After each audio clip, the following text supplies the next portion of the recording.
એક પેડ માં કે નામ અંતર્ગત શાળાના રજિસ્ટ્રેશનની સંપૂર્ણ પ્રક્રિયા વિડીયોના અંદર માહિતી આપવામાં આવેલ છે. સૌપ્રથમ આપને એક લિંક આપેલ છે, એ લિંક ખોલી આ સાઇટ ઉપર આપણે જવાનું થશે. આ સાઇટ ઉપર જમણી બાજુ ઉપર કોર્નરમાં લોગિનનો વિકલ્પ આપ જોઈ શકો છો. લોગિનના વિકલ્પ પર ક્લિક કરી તમારે તમારી શાળાના આધાર ડાયસ નંબરથી સૌપ્રથમ સ્કૂલ લોગિન કરવાનું છે. સ્કૂલ લોગિન પર ક્લિક કરતાં તમારી શાળાનો આધાર ડાયસ નંબર દાખલ કરવાનો રહેશે. અહીં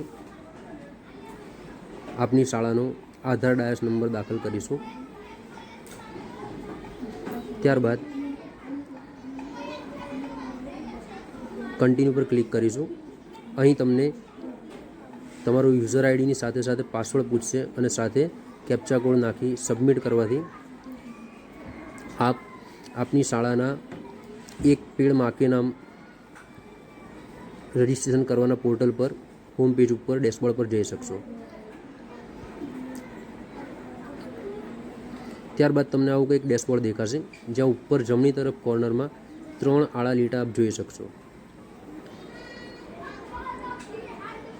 જેના પર ક્લિક કરવાથી ડાબી તરફ એક મેનુ ખુલશે. આ મેનુમાં ક્રિએટ ઇવેન્ટ પર ક્લિક કરવાનું થાય છે.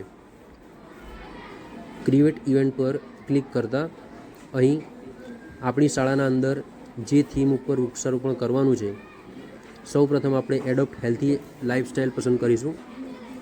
ત્યારબાદ 50 શબ્દોમાં કઈ રીતે આનું વર્ણન આપી શકાય તે માટેની માહિતી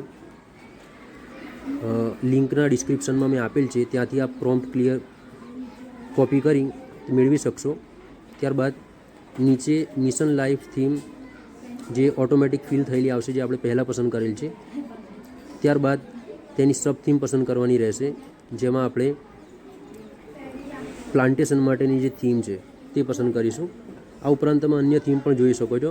એનર્જી બચાવવા વિશે, ઈ વેસ્ટનો ઘટાડો કઈ રીતે કરવો, પ્લાસ્ટિક જે સિંગલ યુઝ છે તેને કઈ રીતે ઘટાડવું, સારી જે ખાદ્ય પદ્ધતિઓ છે તે કઈ રીતે આપણે લઈ શકીએ, કોઈ પણ થીમ પર આપણે કરી શકીએ છીએ. પણ અત્યારે આપણે હેલ્ધી લાઇફસ્ટાઇલ માટેની થીમ છે તેના ઉપર કામ કરવાનું થાય છે. અહીં સબ થીમના અંદર પ્લાન્ટેશન ડ્રાઈવ આપણે ક્લિક કરીશું. ત્યારબાદ આનું અમલીકરણ કઈ રીતે છે, ડિજિટલ છે કે ફિઝિકલ છે, તેમાં આપણે ફિઝિકલ કરીશું, કારણ કે આ થીમમાં આપણે ફિઝિકલ જ કામ કરવું પડશે. બાકીની થીમમાં આપણે ડિજિટલી કામ કરી શકીએ છીએ. અહીં ફિઝિકલ પસંદ કરીશું. ત્યારબાદ આ ઇવેન્ટ કયા પ્રકારની છે, એક્શન મોડવાળી છે, જાગૃતિ માટેની છે, અથવા તો કાર્ય પણ કરવાનું છે અને જાગૃતિ પણ લાવવાની છે, તો આપણે અહીં એક્શન એન્ડ અવેરનેસ બોથ લઈશું. ત્યારબાદ જેટલી ઇવેન્ટ આપ કરવા માંગતા હોય 1, 2, 3 એ નંબર ઓફ ઇવેન્ટ્સ અહીં નાખીશું.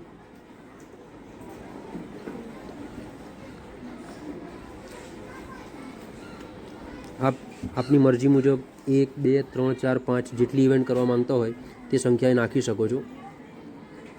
ત્યારબાદ જે તારીખ આપની અનુકૂળતા મુજબની તારીખે આપ આ ઇવેન્ટ કરવા માંગતા હોય તારીખ પસંદ કરીશું, સમય પસંદ કરીશું અને તેને સેટ કરીશું.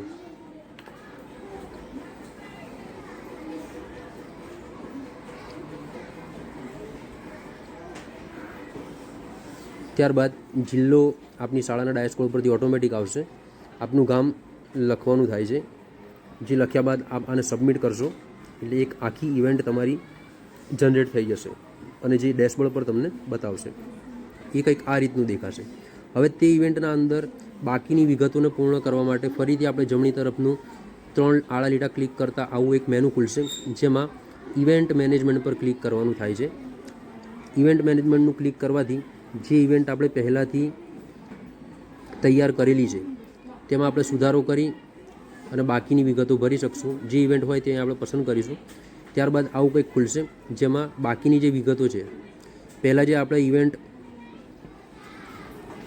નક્કી કરેલી છે તે તમને બધો ડેટા દેખાશે. અહીં કેટલા વ્યક્તિઓએ કયા વય કક્ષાના વ્યક્તિઓએ ભાગ લીધેલ છે તેમના આંકડા નાખવાના થાય છે, જે આપની સગવડતા મુજબ અને ઇવેન્ટમાં જેટલા સહભાગી હોય તે મુજબ આપણે સંખ્યા નાખવાની રહેશે. રાજ્ય, જિલ્લો પસંદ કરવાનો છે. ત્યારબાદ જીઓ ટેગ્ડ ફોટો મહત્તમ 5 ફોટા આપણે અપલોડ કરવાના થાય છે.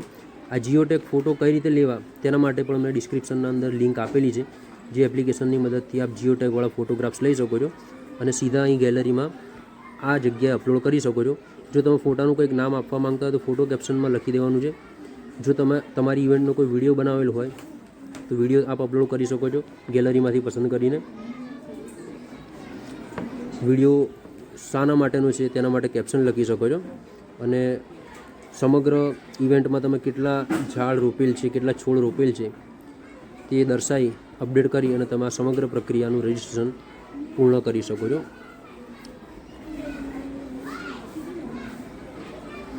આ બાબતે જો કોઈ પ્રશ્ન હોય તો આપ વ્યક્તિગત સંપર્ક કરી શકો છો. આભાર.